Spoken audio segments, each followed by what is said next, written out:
Hello guys, how are you? कैसे हैं आप सब? उम्मीद है आप सब लोग खैर आफियत से होंगे। गाइस, मैं हूं मलिक ज़ुबैर और आप देख रहे हैं educate with Malik YouTube channel, जहां आपको दिलो दिमाग दोनों से पढ़ाते हैं। चलो आज का नया वीडियो शुरू करते हैं। गाइस, जैसा कि आपको मालूम है कि हम इग्नो के MA हिस्ट्री उसका सेकंड ईयर का जो कंपलसरी सब्जेक्ट है MHI03 हिस्टोरियोग्राफी, उसका block 2 unit 6 Chinese traditional historiography के बारे में पढ़ते हैं। तो हमने इससे पहले भी 4 वीडियो कंप्लीट किए हुए, आज इसका 5th वीडियो है। तो आज का टॉपिक है distinctive features of traditional Chinese historiography. जो कुछ फीचर्स हैं डिस्टिंक्टिव, बेसिकली क्या है कि जो चाइनीज ट्रेडिशनल हिस्टोरियोग्राफी है उसके दो मेन फीचर्स थे। एक तो ये सिमिलैरिटीज़ होती हैं जो बाकी वर्ल्ड के अदर हिस्टोरियोग्राफीज हैं, तो लेकिन कुछ अपने फीचर्स इसके थे। वो जो अपने फीचर्स थे उनके बारे में आज हम बात करेंगे। तो ये क्वेश्चन इससे पहले भी 3 मरतबा पूछा जा चुका है, दिसंबर 2017 में, जून 2020 में एंड जून 2022 में पहले से ही पूछा जा चुका है। तो शायद दोबारा पूछा जाए, तो इसलिए वेरी इंपॉर्टेंट क्वेश्चन है ये। तो चलिए शुरू करते हैं। चाइनीज़ हिस्टोरियोग्राफी के दो मेन फीचर्स हैं, जैसे कि मैंने अभी कहा। एक तो ये सिमिलैरिटीज़ रखते हैं अदर ट्रेडिशनल हिस्टोरियन से, जो वर्ल्ड के एशियन मतलब इंडिया के हैं, अमेरिका के हैं, यूरोप के हैं, एशिया के हैं, वेस्ट एशिया के हैं, सेंट्रल एशिया। तो उनके साथ जो कुछ फीचर्स के मैच कर रहे हैं, तो वो भी एक फीचर है इनका। और दूसरा जो मेन फीचर है कि सम ऑफ इट्स ओन फीचर, इसके कुछ अपने फीचर्स हैं जो बाकी हिस्टोरियोग्राफीज में नहीं पाई जाती है।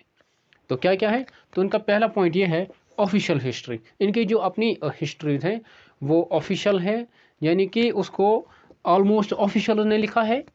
उनको स्पॉन्सर किसने किया? रूलर्स ने। उनको कमीशन किसने दिया था? रूलर्स ने। जैसे कि मैंने पहले भी एक वीडियो में कहा था कि ये इंडिविजुअल वर्क नहीं था, बल्कि ये ग्रुप ऑफ ऑफिशियल जो थे वो लिखा करते थे। आफ्टर इट्स इनिशियल पीरियड, जैसे कि हमने 24 स्टैंडर्ड हिस्ट्री के बारे में पढ़ा था कि एक डायनास्टी अगर ख़त्म हुई थी और दूसरी डायनास्टी अपने इंपीरियल थ्रोन में आती थी, फिर वो अपनी प्रीवियस डायनास्टी के बारे में लिखा करती थी। तो ये वो भी एक पीरियड था। दूसरी बात कि इसके सिर्फ और सिर्फ ऑफिशियल नहीं थे, बल्कि कुछ अपने जो प्राइवेट हिस्ट्री थे वो भी पाई जाती है, जिसका सीशी नाम है, सीशी SISHI।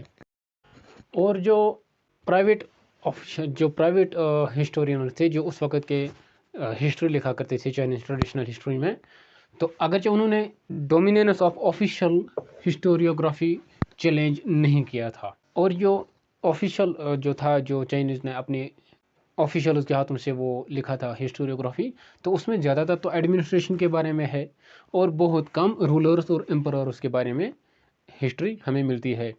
और जो सोर्स, इम्पोर्टेंट पॉइंट है यहाँ कि जो सोर्स इन्होंने मेन सोर्स इस्तेमाल किया था वो ऑफिशियल डॉक्यूमेंट्स थे, लेकिन बहुत कम।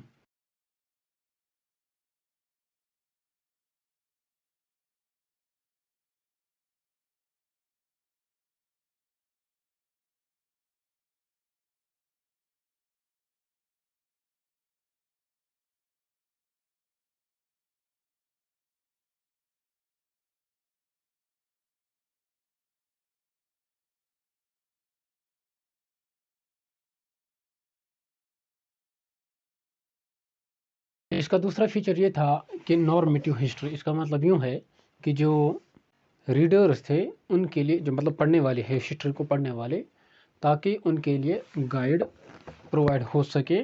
और दूसरी इम्पोर्टेंट पॉइंट है इसमें कि ये एक मैसेज है उन फ्यूचर रूलर्स के लिए कि उन्हें रूल कैसे करना चाहिए, तो convey other rulers how to rule.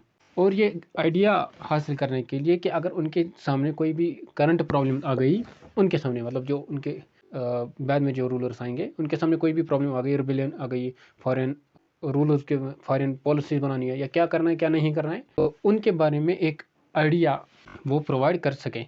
और एक और इम्पोर्टेंट पॉइंट वो ये है कि ये सिर्फ और सिर्फ एज अ हिस्ट्री नहीं है, बल्कि एज ए मॉडल भी है कि हम इसको मतलब जैसे कि हमने ऊपर लिखा है कि हम गाइड प्रोवाइड कर सके कि उन्हें कैसे रूल करना चाहिए। बस यही दोबारा पॉइंट आ गया है। तीसरा पॉइंट है स्टैंडर्ड पॉइंट।